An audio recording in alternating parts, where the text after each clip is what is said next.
Hey everybody, this is Jack Hammer from the Santa Rosa Press Democrat coming to you after a 49ers loss in Tennessee. A tough one for San Francisco tonight, going down by a score of 20-17 in a game in which they just shot themselves in the foot on a number of different levels throughout this contest.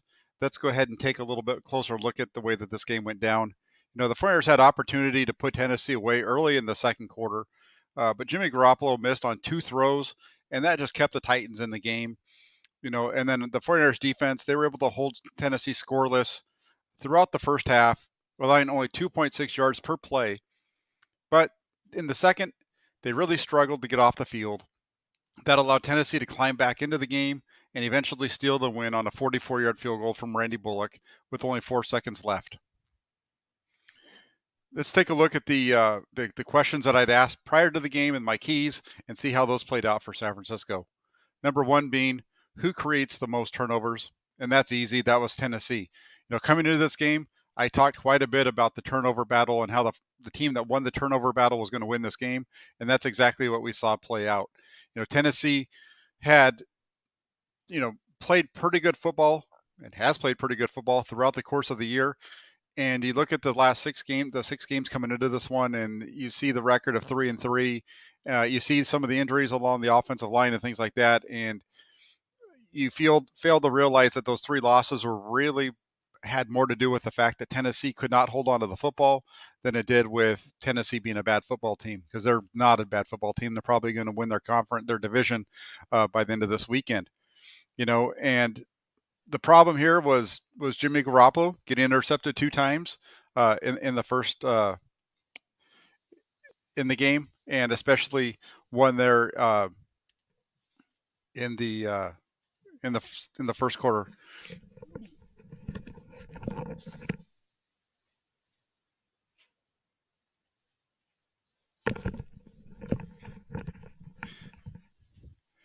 The first quarter interception by Garoppolo was really the big one. When you watch that, and the 49ers offense was perfect on that first possession. They drove right down the field. Garoppolo was hitting his marks. Kyle Shanahan was doing a really good job of moving him around, rolling him out to the left, rolling him out to the right, screens and those kind of things to take away the pass rush of Tennessee that you're worried about coming into this game. But then in the second possession there, you have an interception, from Garoppolo in the end zone, and that really, that just takes points away. The interception to Janoris Jenkins there when he stepped in front of George Kittle, and then you come out after halftime, and the first offensive play of the second half, Tennessee had a nice drive to open up the half, and then the 49ers offense comes out and Garoppolo throws another interception, and you just can't have that. Tennessee, just like I said, just driven the ball down the field. And for the first time in the whole game, Tennessee had, really had a nice possession there. And then Garoppolo's late trying to hit Deebo Samuel over the middle. He's got to get it over the top of the linebacker. He's not able to drop it in between the linebacker and the safety. The ball floats over Deebo Samuel, and Titan safety Amani Hooker intercepts it, returns the ball 23 yards down to the 49ers 18. And Tennessee's able to cash in there for a touchdown to tie the game at 10. Just a real bad start for the 49ers in that second quarter. There was just a tough stretch there for them, and that was for their defense, and that was bad start. Then you get the bad interception by Garoppolo and another bad possession for the 49ers defense, and we'll get into that a little bit more as we go through this. Number 2 was, can the 49ers move the ball on the ground? That's a little bit of a yes and no. It looked like the run game would be tough sledding for San Francisco heading into this game, and it played out that way. San Francisco was able to end the game with 83 yards rushing on 21 carries, but those numbers are skewed due to a couple of big runs from Deebo Samuel. Samuel would pick up 32 yards on only 5 carries, but no other 49er would even come close to 4 yards per carry on the game. Jeff Wilson Jr., he had some success early on it, but that would kind of wane, and he'd be held to only 45 yards on 14 carries. Jermichael Hasty, he had 1 carry. He gained 3 yards on that, and then Garoppolo had 1 as well for 3 yards. So other than a couple of nice runs from Deebo Samuel, the 49ers offense running game was pretty much stopped. But you got to give him a little bit of the yes part there because of what Samuel was able to do. And like I said, Wilson Jr. did have a few nice runs early in the game. And then, the next question was about Jimmy Garoppolo. Is he going to be able to carry the Flyers offense? And that's no. This game came into this game. If you saw the pregame show I did earlier today, I talked about Jimmy Garoppolo and how he throws the ball over the middle, and he's so good on balls over the middle. And that made this a tough matchup for him because Tennessee is very strong up the middle. They're very good up front with their defensive line. They're good at the linebacker level, and they're good at the safety level. And they came into this game allowing the fourth lowest passer rating in the NFL at only 70.5 on throws over the middle of the field. Like I say, that's Garoppolo's best area, and they made him pay the interception there, like I said, by Hooker in the early in the second half, and even the interception to Janoris Jenkins was somewhat of a ball over the middle, is a little off to the side, but still in between the numbers area of the field where they do really well. And then plus the fact that you're in a condensed area there in the end zone, you don't have to worry about Kittle beating you deep. Janoris Jenkins able to play that tight and squeeze it and step in front of him, make a pick. If you watch the game, the way it started out, you wouldn't have thought that this was going to be a rough game for Garoppolo. He was typical Jimmy Garoppolo in the first series from what we've seen on the last 8 weeks, where he had played really well. Came out in the first possession. He hit on all 5 of his targets for 59 yards, got him down to the 1 yard line with a big throw to Deebo Samuel, and then they scored a touchdown the next play after that. And it was much the same on the next possession. The Flyers' second possession, Garoppolo hits on his first 3 throws, 45 yards on the drive. And then that's when things fall apart for Garoppolo and the 49ers, and you get some disaster strike in there when, second and goal, they're on the Titans' 8 yard line, having another really nice drive to get down there. And Garoppolo tries to force that ball in the Kittle, like I mentioned. Jenkins steps in front of it for the interception. And the worst part of that is the Flyers come away with no points. Even if you just throw the interception there, you're pretty much guaranteed that you're going to come away with 3.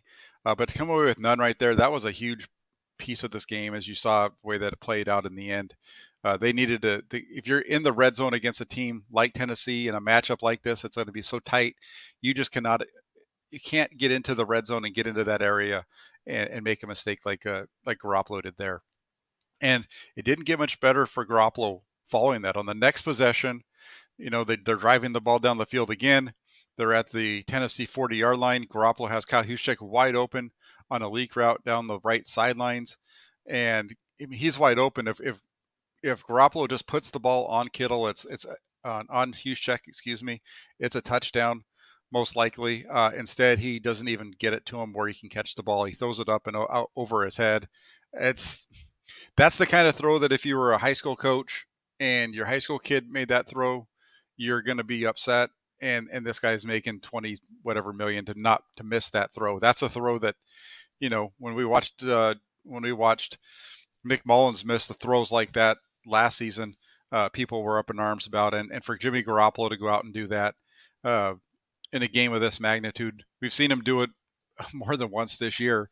But if he at least puts the ball on him, it gets him down, deep in there. But if he just makes a nice throw, like a couple of the deep balls we saw him throw last week, for example, that's the deal with Jimmy Garoppolo. You get the ups and you get the downs, and this was definitely a down.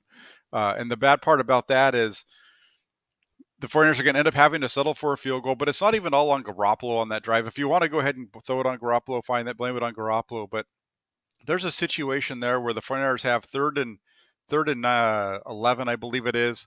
The left defensive end for Bud Dupree jumps off sides for Tennessee. You get a face mask call on Trent Williams, and now even though it's offsetting because of the face mask being a personal foul, that call gets tacked on. So you go from having where you should be in 3rd and 6 to having 3rd and 23 or 24, whatever it was, 3rd and really long. And the 49ers are lucky just to even get into field goal position after that because of the face mask on Trent Williams. And I understand, if Garoppolo makes the throw, it doesn't matter, but that's football. You make a mistake, you got to come back from it. You got to, the rest of the team has to kind of rally up and make the plays as well. So that's just a bad one there, but they do come away with 3 that gets them up to 10-0. And if that's not bad enough, then you get to the second half and you have the interception that I mentioned earlier. To Garoppolo's credit, he was, they continued to battle. The 49ers offense kind of got stagnant there. They were definitely, momentum was against them. But they came out with the game on the line. They were down 17-10, just over 5 minutes to go in the game, and he leads them on a 95-yard touchdown drive to tie the game at 17. He hits Kyle Juszczyk on a nice play to open the drive to get the 49ers out to the 20. Third and short, he hits JaMycal Hasty in the flat on the right side for a first down. And then the key play on the drive was a 56-yard strike over the middle to Deebo Samuel. Garoppolo throws those dig routes, those in routes over the middle so well, and he was able to hit the 49ers top playmaker in stride, right between the numbers, and in between the hatches as well. Samuel then splits the defense, and he's able to sprint all the way down to the 6-yard line. Sets up the 49ers in really good position. They've run the ball with Jeff Wilson Jr., and then Brandon Ayuk gets wide open the back of the end zone, and Garoppolo hits him for the touchdown. And, Garoppolo finishes the night with 26 completions on 35 attempts, 322 yards, the 1 touchdown and the 2 interceptions that we mentioned. And his quarterback rating is 88.7. This is the first time for Garoppolo that since October 24th that he comes away from a game without being able to post a passer rating over 90. He had 8 very strong weeks. This was one that falls on his shoulders primarily. There's other guys that definitely deserve some blame, and we'll get to that a little bit as well. But this one really falls on his shoulders, especially with that interception in the end zone, because that interception in the end zone takes points off the board. I almost, the game has a lot of ups and downs in a football game, and you kind of have to take all of them into consideration. And if the 49ers just had scored some points on that red zone trip that ends up with nothing, this game is into overtime, or maybe the 49ers win. Who knows? Because at that point, it just changes the dynamic of the game. But at least those 3 points, when you look at the fact that the 49ers lost by 3, that was a huge moment in the game for the 49ers. I'm just going to check a look real quick over at some of the comments because I see you guys over here. Yeah, and James brings us up. We're getting there. Jumping off sides on 3rd and 26. Yeah, we're going to get there because I understand that Garoppolo deserves a lot of blame. The 49ers defense is getting a complete pass here, and they shouldn't. They shouldn't be getting a complete pass at all. I understand that the bulk of the blame in this game falls on Jimmy Garoppolo, but the defensive performance in the second half was not good, and you cannot blame their performance on Jimmy Garoppolo.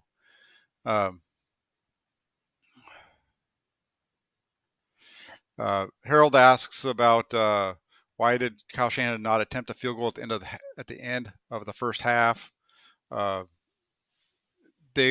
That's a good question. They had the timeouts. It didn't really make a whole lot of sense to walk away from even maybe trying to throw down the field at that point. We've seen the 49ers take shot plays a lot of times in that situation, and to just fold up shop and head into the ends, at halftime 10-0. I mean, I kind of get it because things are going against you. The momentum was kind of shifting a little bit there at that point, but still, you've got to keep going. Why didn't Shanahan blame Jimmy for the red zone interception? That's what you do as a head coach. I mean, here's the deal. If Kyle Shanahan comes into that press conference and he rips Jimmy Garoppolo for that, there's going to be some people that are going to be glad that he's ripping Jimmy Garoppolo.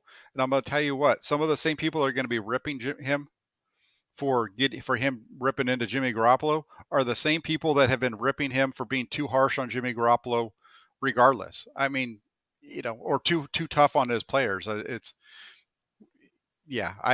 don't know why he didn't blame him. I just think it's part of being a good leader is that you don't single out one particular person in a leadership role. If you're a member of the media or you don't want to have respect in the locker room, then that's when you go ahead and you throw it on just one guy. And that's part of the reason why you don't see players necessarily usually calling out a teammate for making the mistake. They spread it out across the way.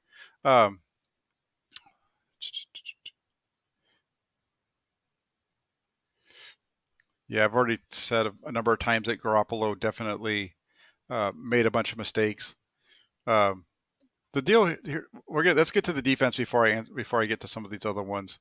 Uh, and I do agree with this as well. I mean, there are Kittle's at fault there too. To be honest, there was some times where it was you could see that the 49ers were playing in a game today on a short. They were making the 49ers make mistakes on a regular basis. Today they couldn't overcome them. They couldn't overcome because they were playing a really good team, and that's really kind of what happens there when you're playing a really good team. Uh, if you're playing against a really good team, you can't make mistakes, and even those little mistakes that you make, the 49ers usually make, those get magnified in a game of this type compared to when you're playing against a team like Atlanta or uh, you know some of these other teams that the 49ers have beaten over the second half of the season. Getting back to it, let's jump onto the 49ers defense just a little bit. Um, Number 4 was, can the 49ers defense stop the run? The answer to that was yes. Tennessee came into the game averaging 4.8 yards per carry. Uh, and the 49ers defense was able to limit the Titans to only 90 yards on 24 carries, 3.8 yards per attempt. It was former 49er Jeremy McNichols. He was with the 49ers I think, in 2017. He was with them in training camp. He was around for a little while. He led Tennessee with 31 yards and 7 carries. Dante Freeman was able to plow through the 49ers defense for a 3-yard touchdown to tie the game at 10 in the third quarter. Other than that, he wasn't all that. He wasn't able to consistently beat the 49ers defense. He had a couple of nice runs, but for the most part was locked down. And the biggest run of the game for Tennessee wasn't even a running play. It came on a scramble from the quarterback for 23 yards on the final drive of the game, and we're going to get to that one now. Uh, Number 5, will the 49ers defense be able to keep Ryan Tannehill down? And that's no. As the first half ended, the answer to that question looked like it was going to be a resounding yes. The 49ers defense played really well. They kept in that first half, they held Tennessee down. I think they were allowing only 2.6 yards per play in the first half. Tannehill was right around that same number. I think it was like 4 yards per attempt or something like that. It was a really low number. He wasn't really doing anything special. But then the second half came, and Tannehill caught fire. The 49ers defense allows Tennessee to convert the following third down. This is what they allowed to convert, and these are the drives which sandwiched the Garoppolo interception. So in the first possession of the second half, you get a 3rd and 15, a 3rd and 7, a 3rd and 10, 3rd and 23, and a 3rd and 10 during the 2 second half drives that sandwiched the Garoppolo interception in the third quarter. And that happened despite Tennessee playing its backup left guard and third string left tackle. Coming into this game, one of the things that I kept hearing and reading was how the 49ers defensive line, and I wrote it myself, was so good, but I didn't write this part of it, where I kept hearing people talk about how Nick Bosa and the 49ers defensive line was going to feast on Tennessee playing with their third string left tackle, playing with their backup left guard, having a right tackle in David Kesenberry, who is one of the worst tackles in the NFL. And yeah, it didn't work out for the 49ers very well. When you look at this game and you look at these possessions, like for example, the 3rd and 23, that conversion comes after a sack on second, and I think it was 18 or somewhere around there, that pushes them back to 3rd and 23, and then they convert it with a 46-yard completion. There was another sack that led to a 3rd and long. I think it was a 3rd and 10 that they converted. And when you go back and you look at the 49ers, that their secondary is a weakness, and so that puts some pressure on guys like Nick Bosa to step up. And playing against Dylan Reduns, who made his first start of his career at left tackle tonight for Tennessee, a rookie that had played a total of 53 offensive snaps coming into this game. And like I already mentioned, David Kesenberry, who had played collegiately at San Jose State, is one of the lowest rated tackles in the NFL. Nick Bosa recorded 1 hit on a quarterback. That's it. 1 hit from your best defensive lineman against a backup to the backup, the third string left tackle, and a guy who's one of the worst tackles in the NFL. And he came away with 1 hit. but we want to blame it all on Jimmy Garoppolo. I understand Garoppolo takes a lot of it, but hey, let's be realistic here. And those third down conversions, like I said, they don't solely fall on the defensive line. It's well known that the cornerback position in San Francisco is a position of weakness. People kind of just glossed over it when the news came out that AJ Brown was going to be playing tonight for Tennessee. The thought was, oh well, that's okay. Nick Bosa and the defensive line is going to feast. That didn't happen. And then you see Ambry Thomas, who made a nice play early in the game, but then he gives up the 42-yard completion to Brown on 3rd and 23 to convert that. And Josh Norman getting beaten repeatedly by Brown throughout the game, including the go-ahead score in the fourth quarter from 18 yards out. And then getting back to what I mentioned as far as that run defense, with the game tied late in the fourth quarter, it was Tannehill with his legs that made the difference. Pass interference on Marcel Harris gives Tennessee a first down near midfield. Tannehill is able to then escape the pocket and scramble for a 23-yard gain on the next play, all the way down to the 49ers 31. Really, which at that point, it was game over. You knew there were still, about a minute left to go or something like that, but you knew the game was over. It was just going to be a couple of runs to get it closer. They did that, and then you get Randy Bullock hitting the game-winning field goal.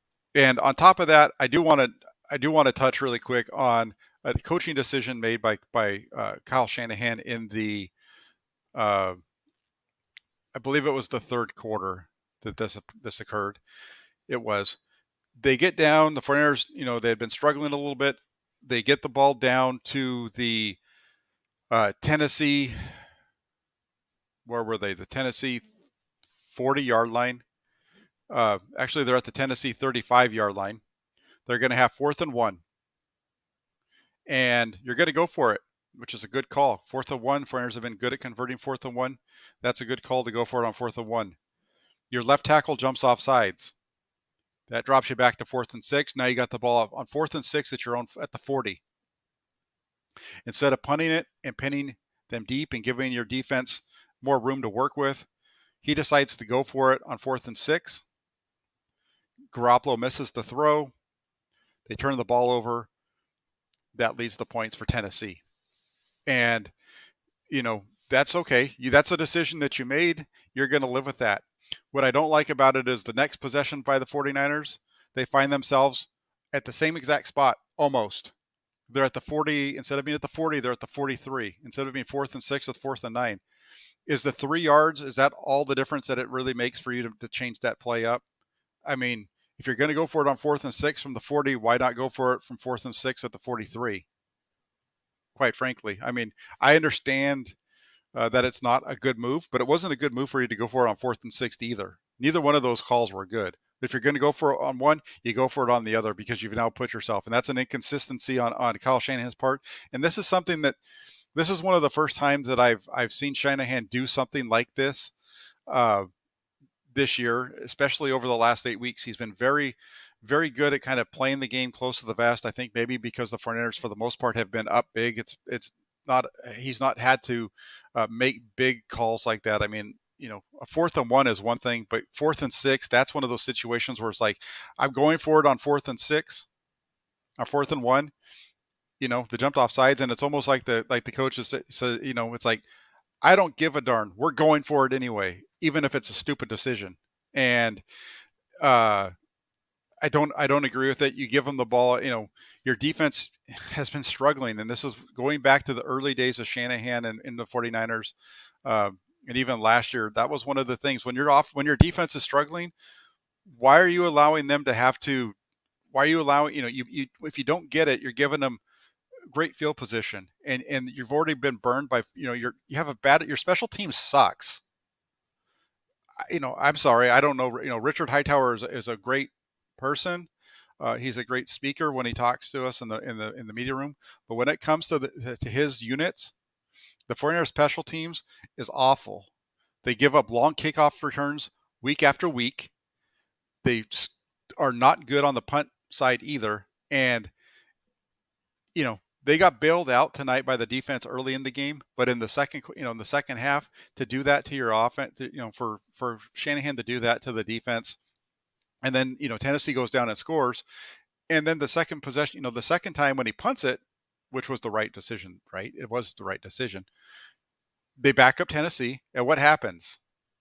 Tennessee drives the ball, but they get stopped because instead of having to go 60 yards, they had to go 90 or 85 or whatever the number was. They had to go along. I think they were backed up to their own 3 or 4. So instead of only having to go, instead of having to go only 60 yards, they're going to have to go the length of the field. If you had done that earlier, instead of you being down 17-10, it might be tied 10-10. It changes the whole complexion of the game. I didn't like that. I think that Kyle Shanahan's getting away with that one a little bit because everybody around the 49ers and fans of the 49ers are so focused, hyper-focused on Jimmy Garoppolo having to be the reason for the loss that they don't really care about anything else that's going on. And that's why everybody's arguing and yelling about the defensive performance, saying how the defense doesn't deserve any of the blame. Nah, the defense deserves blame. Of course, the 49ers defense shouldn't have been tied 17-17 with the ball with, 3 minutes to go in the game. Of course they shouldn't have. The game should have been over by that point, but it wasn't. You play football for 60 minutes. Football is a 60-minute game. If your offense screws up, it's the defense's responsibility to pick you up. They played really well. They for the most in the first half. They didn't play very good in the second half. And the offense finally does something, and they tie the game up, and then the defense doesn't do their part and get a stop. They just had to get a hold. Just got to get a hold. Couldn't do it. They lose the game. Is it on the defense's fault for losing the game? No. It's not the defense's fault for losing the game. But you can't say that the defense doesn't bear responsibility when the game was tied when they hit the field in the fourth quarter with 5 minutes to go or 3 minutes to go in the game or whatever it was after the 49ers had scored. I do understand, like I said, Jimmy Garoppolo is at fault. Jimmy Garoppolo bears the biggest amount of weight for the loss.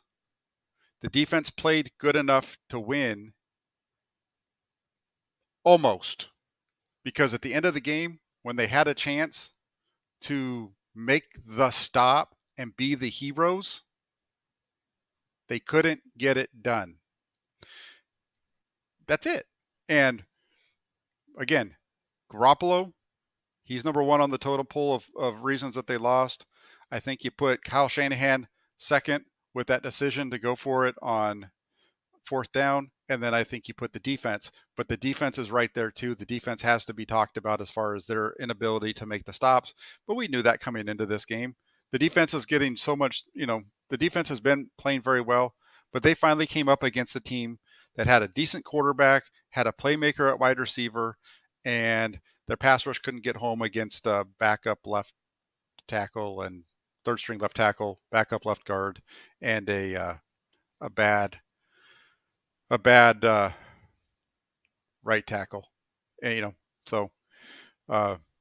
yeah, I hear you, Harold. Green Bay all over again. Yeah, to an extent, sure. That's the difference with this team in 2021 versus 2019, right? The 2019 defense was good enough to step up and get the stop. And the 2021 49ers defense isn't good enough to get the stop. And we give the quarterback way too much credit for wins, and you give him way too much blame for losses.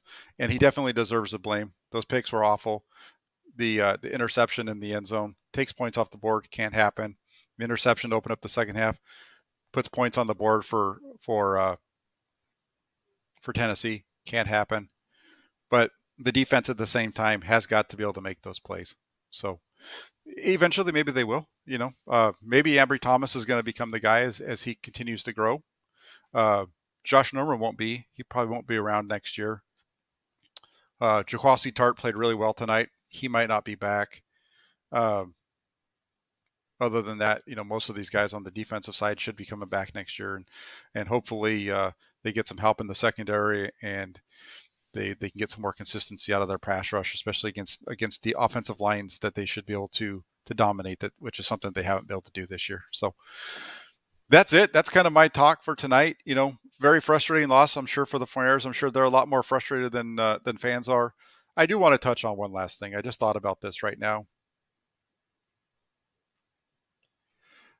I keep seeing on Twitter how Jimmy Garoppolo doesn't care because the 49ers lost.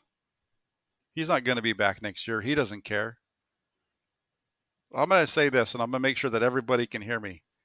If you think that a professional athlete doesn't care about winning and losing just because he might not be playing for that team the next year, you don't know what you're talking about. Plain and simple. Professional athletes, there's a number of us, myself included, and probably a lot of folks that are that watch this or read my stuff that played high school football, maybe even some college football, whatever.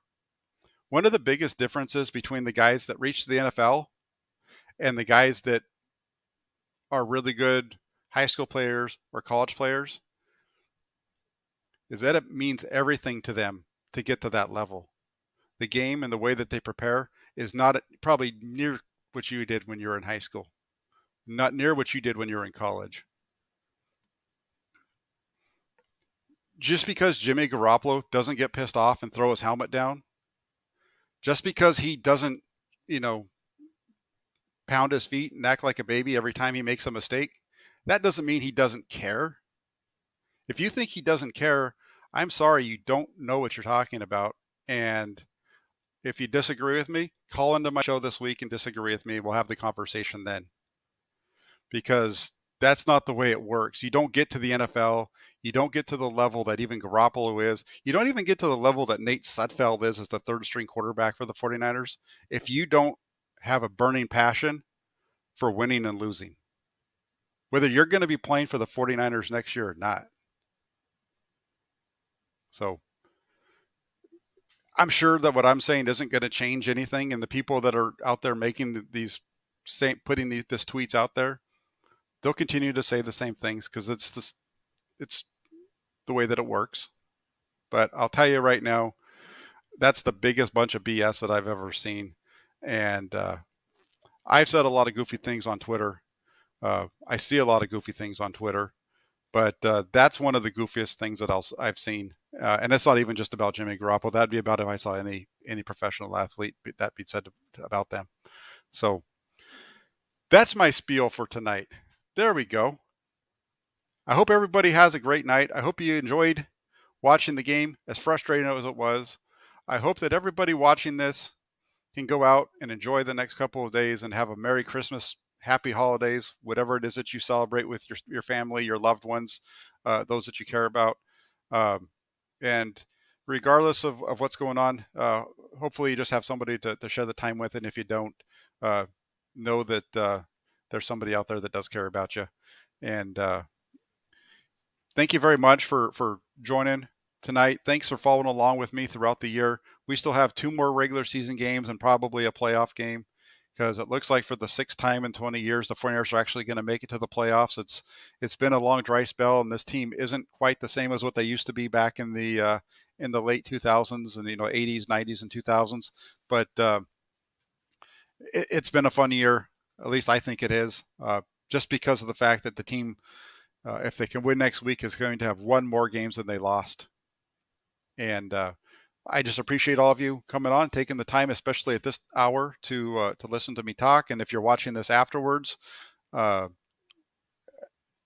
I appreciate you taking the time to check this out. I will be back at some point. I'm going to take a couple of days and spend, like I said, holidays are here. I'm going to spend these next couple of days with family and friends and try to get away from football just a little bit, but I'll still be around on Twitter. So if you follow me on Twitter, check me out over there with my tweets over there every once in a while. There might be an article that I'm able to put together tomorrow. I'm not sure, but do me a favor, go to 49ers.pressdemocrat.com. Check out my game write-up. It's very similar to what we talked about here. I didn't quite put everything in it, but I think it's a pretty good article. But if you go over there, 49ers.pressdemocrat.com, I try to get a daily article up there. Like I said, this weekend's going to be a little different with a long break. But if you come back on Monday, and Monday through game day, it's nonstop on a daily basis during the season. Just like I said, going to take maybe a little bit of a break here during the mini bye week the 49ers are going to be on here. So Thank you very much for joining. Get to fairnairs.pressdemocrat.com. Put it in your favorites on your taskbar. Like the videos, subscribe if you can. Thank you very much. I appreciate you for subscribing. If you could do that, anybody else that's watching this that hasn't, that'd be fantastic. I'd appreciate it. Hit those likes, smash the like button like everybody always says. Throw in some comments over there as well if you want after the video is posted. And other than that, just have yourself a great Merry Christmas, Happy Holidays, and we'll be back with you soon. Have a great night, everybody.